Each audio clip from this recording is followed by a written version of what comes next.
शिव कथा कर रही है, भगवान शंकर का चरित्र कर रहा है, शिव महापुराण की कथा कर रही है, भगवान शंकर का चरित्र कर रहा है। शिव वेद का रूप धारण कर कर आ गए। आए जब कष्ट, बहुत कष्ट का जीवन चल रहा हो, बहुत कष्ट की जिंदगी चल रही हो, जितने भी लोग ऑनलाइन कथा सुन रहे हैं ध्यान लगाना, अगर कष्ट का जीवन चल रहा हो, तकलीफ की जिंदगी चल रही हो, 5-7 सोमवार, या तो 5 सोमवार या 7 सोमवार, हाथ में दुर्वा, मान लो ये तुमने दुर्वा ले ली, हाथ में दुर्वा, एक बेलपत्र, और उसी हाथ में अपने घर का भरा हुआ 1 लोटा जल। पहले रखना है दुर्वा, फिर रखना है बेलपत्र, उसके बाद में हाथ में 1 लोटा जल, और दोनों हाथों का स्पर्श करते हुए जो अपना पूजन का कक्ष होता है घर के अंदर का, उस पूजन कक्ष की साक्षी में खड़े होकर अपने कुल देवता, पितृ देवता और अन्य देवताओं का स्मरण करते हुए, बाबा बहुत दुखी हूँ, बहुत तकलीफ में हूँ, बहुत कष्ट में हूँ, मेरा परिवार आज दुख तकलीफ में है, मेरा परिवार आज कष्ट में है, दुख में है, कष्ट में है। बाबा को अपने मन का भाव कहते हुए, हृदय से प्रार्थना करते हुए अपने घर के मंदिर से निकलकर फिर उस जल को लेकर शिवालय तक जाओ और दक्षिण की ओर खड़े होकर उत्तर की ओर मुख कर कर जल समर्पित करो।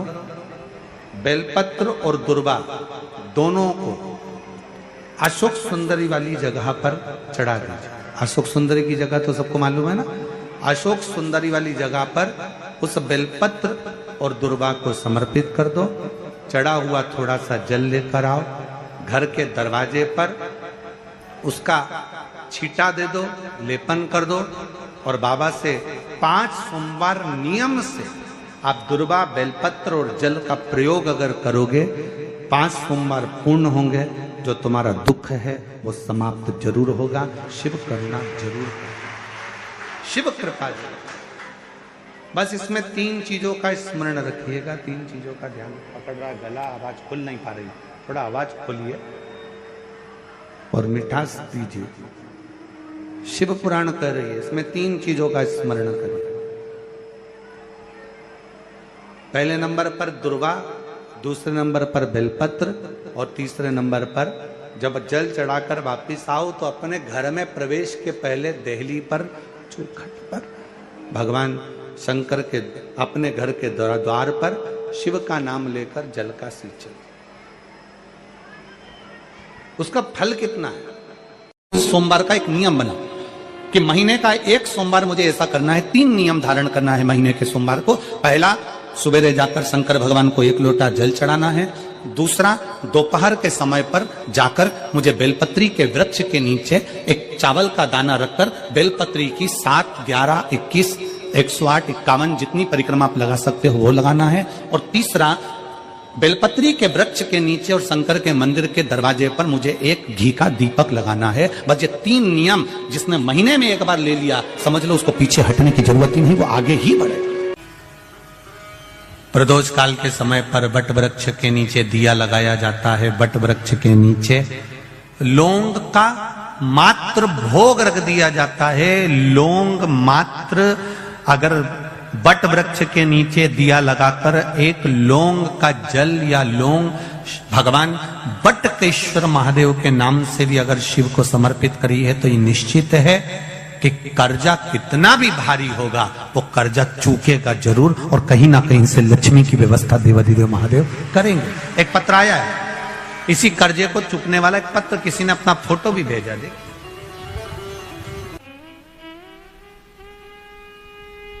और वो व्रत ऐसा है कि उस व्रत को 5 सोमवार करना चाहिए, कोई से भी 5 सोमवार, जिसमें तुम्हारी मर्जी पड़े।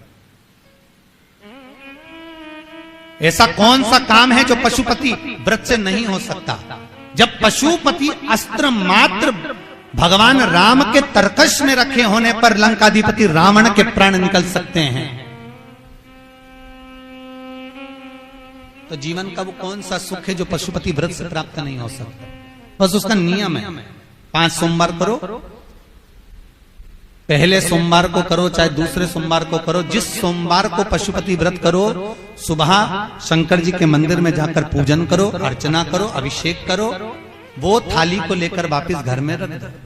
सुबह फलार करो, शाम को वापिस उसी थाली को लेकर जाओ, उसमें 6 दिए लगाकर लेकर जाओ। दिए को जलाना नहीं है, केवल घी के दिए लेकर जाना है, थोड़ा सा मीठा। शिव महापुराण में, स्कंद पुराण में जो पशुपति व्रत बताया है उसका विधान, थोड़ा सा मीठा लेकर जाओ। शिव जी की फिर पूजन करो, पूजन करने के बाद में शाम के समय प्रदोष काल में पूजन करो। पूजन करने के बाद बाबा भोलेनाथ की आराधना कर कर 5 दिए शंकर जी के सम्मुख में लगा दो। जो मीठा लेकर गए हो उसके 3 हिस्से कर दो, 2 हिस्से मंदिर में चढ़ा दो, 1 हिस्सा और 1 दिया थाली में रखकर पूजन करने के बाद वापिस लेकर आ जाओ। घर के दरवाजे की देहली पर राइट हैंड में सीधे हाथ पर जो दिया लेकर आए हो उस दिए को जला दो, और अंदर जाकर जो प्रसाद लेकर आए हो 1 हिस्सा उसको पाकर फिर भोजन प्रसाद ग्रहण कर लो। ऐसे पशुपति नाथ के 5 व्रत होते हैं। ऐसा कौन सा कार्य है जो भोलेनाथ पूरा ना करता?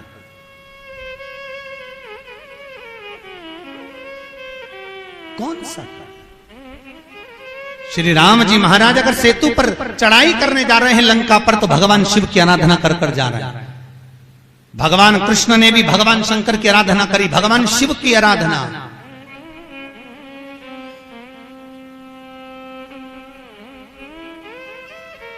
शिव अर्चना।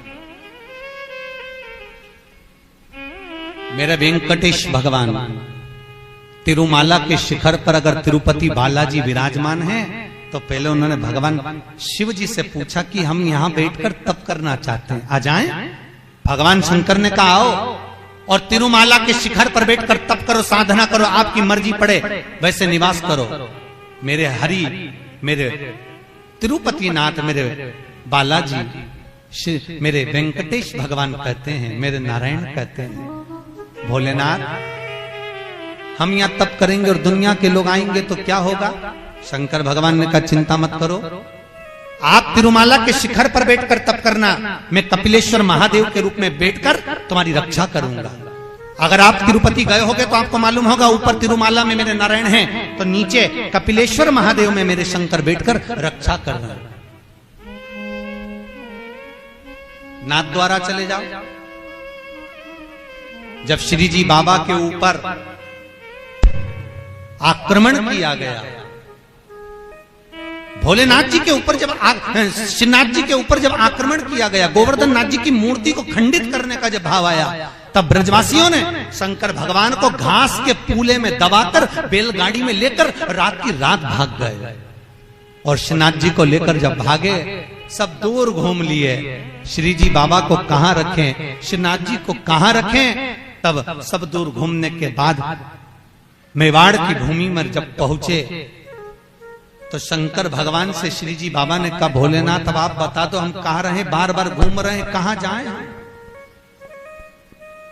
किस जगह?